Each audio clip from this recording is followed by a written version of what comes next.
almost quit. I'm a country boy. I'm from West Virginia. I don't know nothing about this big time stuff. I never even asked to be big. I wanted to be effective, not famous. Famous is the consequences of being effective. I didn't know nothing about being famous and I didn't like it. And so there I was, and when you first knew, everybody attacks you first and figures you out later. And the first time I was in the Washington Post, the article was so vicious it made me nauseous. I was so shocked that you could say that stuff about somebody you didn't even know based on assumptions and a little bit of this and a little bit of that. They piece it all together and you don't get to say anything back. So I decided I don't want this. I was preaching for Pastor Bishop Donnie Mears, and nobody knew it because preachers can override their feelings and function. I preached, the place was on fire, but inside I wanted to quit. I told God, I'm through with this. I'm not going through this. I don't need this. I don't need that. I'm a guy who likes to go get his own chicken wings. I don't have to have all of that stuff to be happy. So I thought, I'm not doing this no more. I'm not doing it. I'm not doing this. I'm not doing this because I don't need this and I didn't ask for this. I'm only doing this because of what happened in my life, of the circumstances that happened in my life. He put me on stage. I didn't ask for it. And when I saw how much it cost, I thought, you can have that right back here. You have that right back up in here. I don't need it. So I was mad inside and I was hurt. And I stayed up in the fellowship with the pastors because I didn't want to go back to my room and sulk in my own sorrows.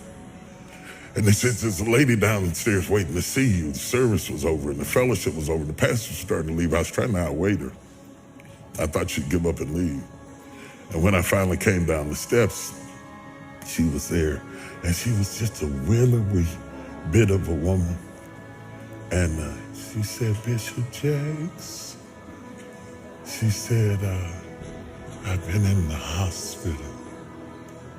She said, I was pregnant in my fallopian tubes, and the baby died in my tubes, and I was carrying around a dead baby, and the toxicity from the baby almost killed me. And she said, the only thing that kept me alive was hearing you preach. She said, if you hadn't been preaching to me every day, I swear I would have died.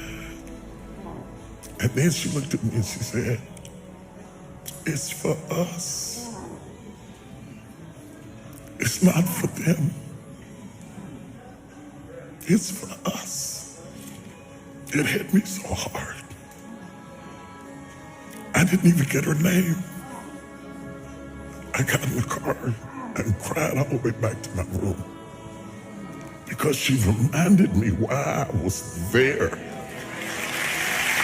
Last week when I texted you, I was up in Baltimore in DC and I was doing a book signing. And this woman came up to the table to buy sword. She said, you don't remember me, do you? I said, no. She didn't even look like the same person. She's all dressed up, gained weight. She felt like she wanted to say. She said, I met you in the bottom of Donnie Mears church years ago, and I burst into tears. I lost it.